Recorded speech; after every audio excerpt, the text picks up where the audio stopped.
Resto பாரில் கொலை செய்யப்பட்ட வாலிபரின் வழக்கை சிபிஐ விசாரணைக்கு மாற்றி உத்தரவிட வேண்டும் உள்ளிட்ட கோரிக்கைகள் அடங்கிய மனுவை துணைநிலை ஆளுநரிடம் காங்கிரஸ் கட்சியினர் அளித்தனர்.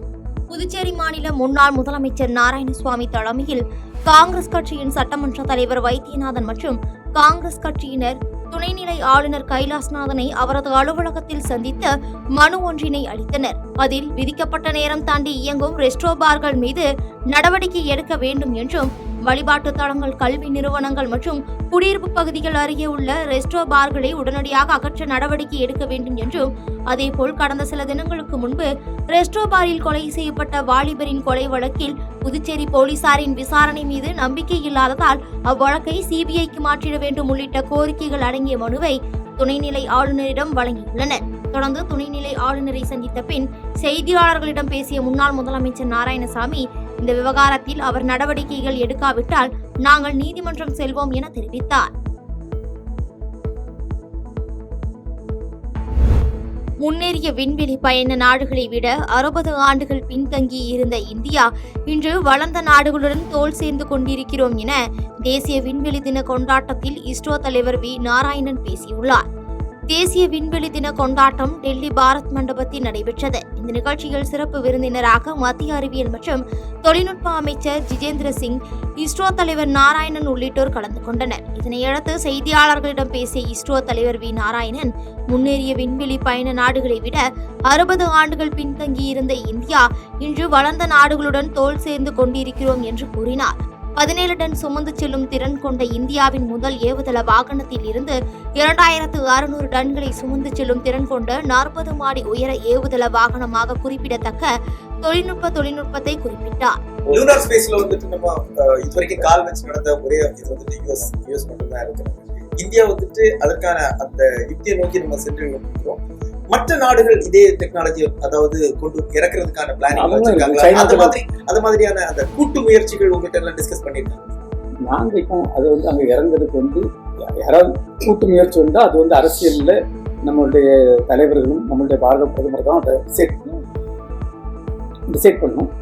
இப்போ உள்ளது பார்த்தீங்கன்னா நாங்கள் தனியாட்டு அதுக்குள்ள ஆராய்ச்சிகள்லாம் செய்துட்டு இருக்கோம். பட் கூட்டு முயற்சியில் எங்கேயாவது தேவைப்பட்டுனா மற்ற நாடுகள் கூட கூட்டு வைக்கிறதுல நான் வந்து அதுக்கு எதிரி கிடையாது. ஏன்னா இந்த மாதிரி ஒரு பெரிய இது நிறைய பைசா எல்லாம் செலவழியும் பார்த்தீங்களா, இதுல கூட்டு முயற்சியோட செய்யறது நல்லது என்னுடைய. காரைக்கால் கீழ ஓடுதுறை புனித அந்தோணியர் ஆலய ஆண்டு திருவிழா மின்னலங்கார தேர்பவனியில் ஏராளமான பங்கு மக்கள் பங்கேற்று பிரார்த்தனை செய்தனர். புதுச்சேரி மாநிலம் காரைக்கால் மாவட்டம் கீழ ஓடுதுறை பகுதியில் பழமை வாய்ந்த புனித அந்தோணியார் ஆலயம் அமைந்துள்ளது. இவ்வாலயத்தில் இந்த ஆண்டு திருவிழா கடந்த 22ஆம் தேதி கொடியேற்றத்துடன் தொடங்கியது. விழாவின் முக்கிய நிகழ்ச்சியாக சிறப்பு கூட்டு திருப்பலியை தலைமை பங்கு தந்தை பால் ராஜ்குமார், இணை பங்கு தந்தை சுவாமிநாதன் செல்வம் ஆகியோர் நடத்தினர். அதனைத் தொடர்ந்து மின்விளக்குகள் மற்றும் வண்ண மலர்களால் அலங்கரிக்கப்பட்ட திருத்தேரில் புனித அந்தோணியார் கருவம் வைக்கப்பட்டு பங்கு தந்தையால் திருத்தேர் மந்திரிக்கப்பட்டு மின்விளக்கு அலங்கார தேர்பவனி சிறப்பாக நடைபெற்றது. இத்தேர்பவனியில் 2 கிராம முக்கியஸ்தர்கள் உள்ளிட்ட ஏராளமான பங்கு மக்கள் கலந்து கொண்டு பிரார்த்தனை செய்தனர்.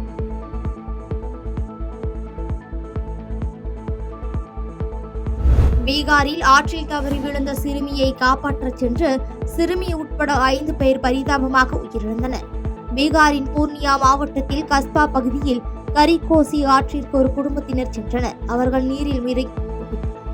நீரில் இறங்கிய போது 9 வயது சிறுமி திடீரென கடுமையான நீரோட்டத்தில் சிக்கிக் கொண்டார். இதனால் சிறுமியின் உறவினர்கள் ஒவ்வொருவராக ஆற்றில் இறங்கி சிறுமியை காப்பாற்ற முயன்றுள்ளனர்.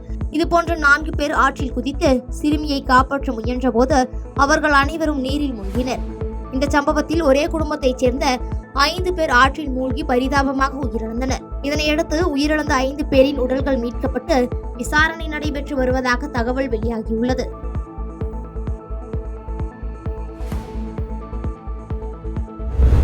நைஜீரியாவில் ராணுவத்தின் வான்வெளி தாக்குதலில் 35 பயங்கரவாதிகள் உயிரிழந்துள்ளதாக தகவல் வெளியாகியுள்ளது. அபுஜா மேற்கு ஆப்பிரிக்க நாடான நைஜீரியாவில் போகோ ஹரம் பயங்கரவாதிகளின் ஆதிக்கம் அதிகரித்து காணப்படுகிறது. அவர்களை கட்டுப்படுத்த நைஜீரியா ஜனாதிபதி போலோ தினுபு தலைமையிலான அரசு நடவடிக்கை எடுத்து வருகிறது. அவர்களை கட்டுப்படுத்த நைஜீரியா ஜனாதிபதி போலா தினுபு தலைமையிலான அரசு நடவடிக்கை எடுத்து வருகிறது. எனினும் அரசுக்கும் பயங்கரவாதிகளுக்கும் அடிக்கடி சண்டை நடந்து வருகிறது. இந்நிலையில் நாட்டின் வடகிழக்கே போர்னோ மாகாணத்தில் போகோ ஹரம் பயங்கரவாதிகளை இலக்காக கொண்டு அந்நாட்டின் ராணுவம் வான்வழி தாக்குதலை நடத்தியது. கேமரூன் நாட்டுக்கு அருகே கும்சே பகுதியில் 4 இடங்களை இலக்காக கொண்டு இந்த தாக்குதல்கள் நடத்தப்பட்டன. இதில் 35 பேர் உயிரிழந்து உள்ளதாக நைஜீரிய விமானப்படையின் செய்தி தொடர்பாளர் தெரிவித்துள்ளார். பாதகம் செய்பவரை கண்டால் நாம் பயம் கொள்ளலாகாது பாப்பா. மோதி மிதித்து விடு பாப்பா, அவர் முகத்தில் உமிழ்ந்து விடு பாப்பா. அண்மை செய்திகளை உடனுக்குடன் தெரிந்து கொள்ள இணைந்திருங்கள் எம் நாடு தொலைக்காட்சியுடன்.